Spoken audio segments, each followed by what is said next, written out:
Fala pessoal! Tudo bem com vocês? No decorrer da história da Fórmula 1, além de nós presenciarmos a história de todos os campeões mundiais, nós presenciamos algumas histórias inusitadas de alguns pilotos que chegaram muito próximo do feito de conquistar o título mundial, mas por toda a carreira não conseguiram concretizar esse feito. Alguns chegaram a ter o título em mãos por alguns minutos e mesmo assim não conseguiram segurar ele e levar para casa. Então hoje nós vamos ver aqui um top 5, a história dos quase campeões da Fórmula 1.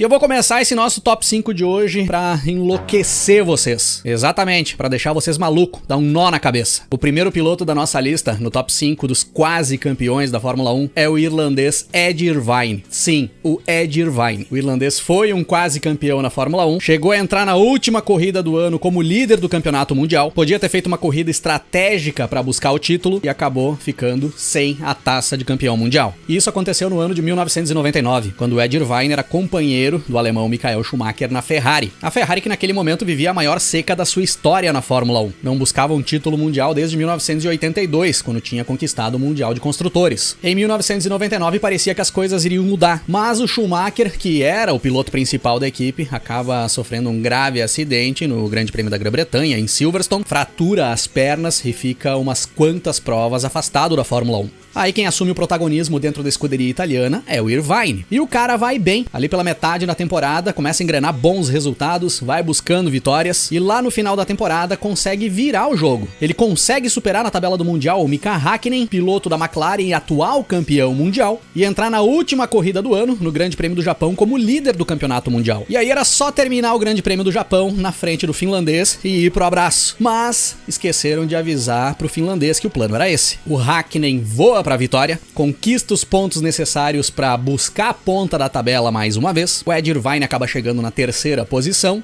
e perde o título mundial que estava praticamente em suas mãos. Não bastasse isso, o Irvine acabou perdendo também o lugar dele na Ferrari, pois no ano seguinte a Ferrari acabou levando para a equipe o Rubens Barrichello, que tinha sido companheiro do Irvine na Jordan anos antes. Mas se o Irvine não conseguiu levar para casa o título de campeão mundial da Fórmula 1 em 99, ele ajudou muito a Ferrari a conquistar o título mundial de construtores daquele ano, coisa que a Ferrari não buscava desde 1982.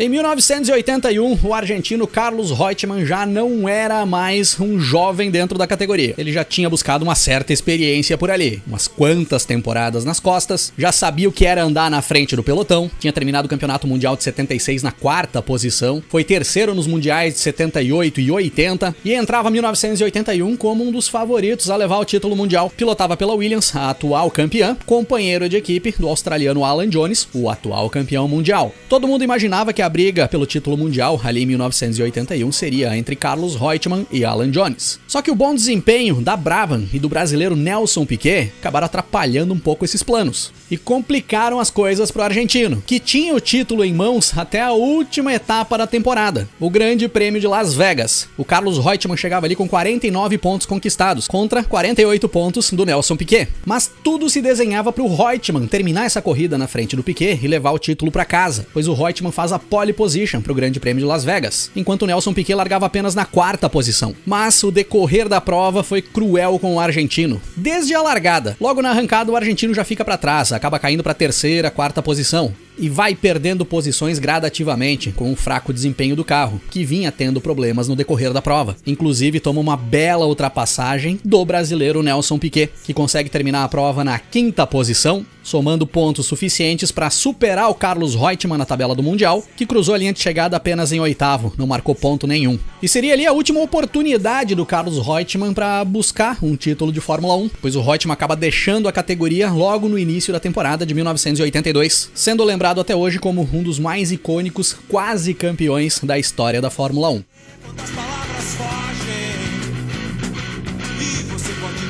Um cara que impressionou todo mundo no meio da Fórmula 1 ali no início dos anos 2000, na primeira metade dos anos 2000, foi o australiano Mark Webber. Mas ele só teria um carro para brigar por título mundial já na virada da década, mais especificamente no ano de 2010, onde seria o início do domínio da Red Bull na Fórmula 1. A Red Bull que contava com o alemão Sebastian Vettel em um dos seus cockpits e com o australiano Mark Webber. O Vettel era a nova geração chegando por ali, o Webber era a experiência na equipe. Só que em 2010 a temporada estava bem disputada. Foi sem sombra de dúvidas a temporada mais disputada da Fórmula 1 moderna. Tinha o Alonso de Ferrari brigando ali na frente, o Hamilton de McLaren, o Button, companheiro do Hamilton, o Vettel, claro, e o Webber ia ter que remar bastante para tentar buscar o título mundial. E provavelmente quem fosse mais consistente desses caras aí levaria esse título. E entrando na reta final da temporada, já na segunda metade do ano, parecia que esse cara seria o Webber. Tanto que quando chegávamos no Grande Prêmio do Japão, faltando apenas 3 etapas pro término do Mundial, o Webber era líder do campeonato com quase 20 pontos de vantagem pro Fernando Alonso, que era o segundo colocado. Mas aí as coisas começaram a se complicar pro Webber, principalmente no Grande Prêmio da Coreia do Sul, onde o Webber roda na pista molhada, bate, acaba causando um forte acidente com o Nico Rosberg da Mercedes, não pontua nessa prova, onde o Fernando Alonso acaba vencendo, e aí o Alonso toma a ponta do Mundial. Não pontuar ali foi decisivo pro Webber ter que buscar um grande resultado lá na última etapa da temporada, o Grande Prêmio de Abu Dhabi. Mas ele ainda tinha grandes chances de título, e muitos consideravam que ele era o favorito, pois teria um equipamento, um conjunto melhor em mãos para conseguir buscar a vitória ali. Só que aí, em uma estratégia no decorrer da prova, que acabou colocando o Webber preso atrás do Alonso, e o Alonso preso atrás do Vitaly Petrov, da Renault, o australiano acabou assistindo ali de trás o seu companheiro de equipe, o Sebastian Vettel, buscar a vitória,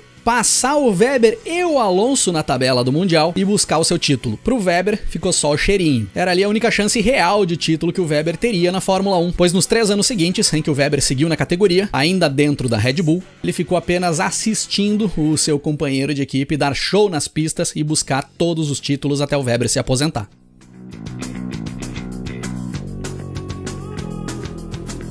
E aí nós vamos para o que é, sem sombra de dúvidas, o quase campeão mais dolorido da história da Fórmula 1. Pelo menos para nós brasileiros, sem sombra de dúvidas. Felipe Massa, na temporada de 2008. Um ano que a Ferrari tinha o melhor carro do grid, tinha plenas condições de buscar o título mundial. O Massa era o cara mais rápido da pista naquele ano. Mas aí, erros do próprio Massa, que acabou jogando fora pontos importantes, principalmente ali na primeira metade do mundial. Erros bizonhos da Ferrari no decorrer da temporada. Problemas inexplicáveis no carro acabaram tirando vitória certa do Massa, como no Grande Prêmio da Hungria de 2008. O caso Singapura Gate, que até hoje é assunto aí nos grupos de discussão, com processo jurídico sendo aberto agora para tentar reverter resultado. Pra quem não lembra, aquela corrida em que o Nelsinho Piquet dá uma balroada com a sua Renault no muro, de propósito, pra ajudar o seu companheiro de equipe, o Fernando Alonso, a ganhar a corrida. E claro, né, galera, aquelas voltas finais do Grande Prêmio do Brasil de 2008, que nem os deuses da Fórmula 1 sabem explicar o que aconteceu ali. Tudo isso acabou transformando o Felipe Massa num dos quase campeões mundiais mais icônicos da história da Fórmula 1. O cara que encerra a temporada como campeão mundial, cruzando a linha de chegada da última prova, sendo o campeão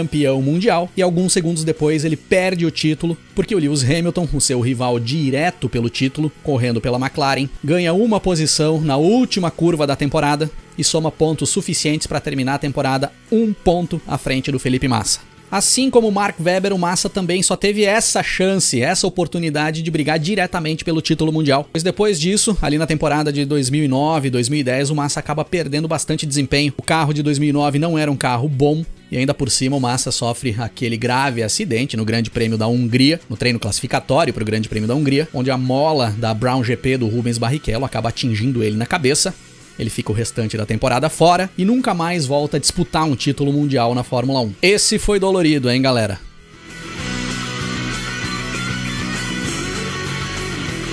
E o maior quase campeão da história da Fórmula 1 foi, sem sombra de dúvidas, o britânico Stirling Moss. É simplesmente o maior vencedor da categoria sem ter conquistado um título mundial e conseguiu ser vice-campeão por 4 vezes. 1955, Stirling Moss, companheiro de equipe do Juan Manuel Fangio na Mercedes, foi vice-campeão e sem muitas chances contra o Juan Manuel Fangio, que mandava nas pistas ali naquele momento e era o piloto principal da Mercedes. 1956, agora o Fangio de Ferrari e o Stirling Moss de Maserati. Aí sim a disputa seria acirrada. com o Fangio levando o título no final e deixando o Moss na segunda posição, porque o Peter Collins, que era companheiro do Fangio na Ferrari, acabou parando nos boxes no decorrer da última etapa e entregou o carro para o Fangio terminar a prova, pois o Fangio tinha abandonado com problemas na suspensão da sua Ferrari. E naquela época os pilotos podiam fazer isso, um podia trocar de carro com o outro. O Collins abre mão da sua disputa, sendo que o Collins ainda tinha chance de ser campeão. Entrega o carro para o Fangio ser campeão. Moss, vice-campeão, colado no Fangio na tabela. Já ficou no quase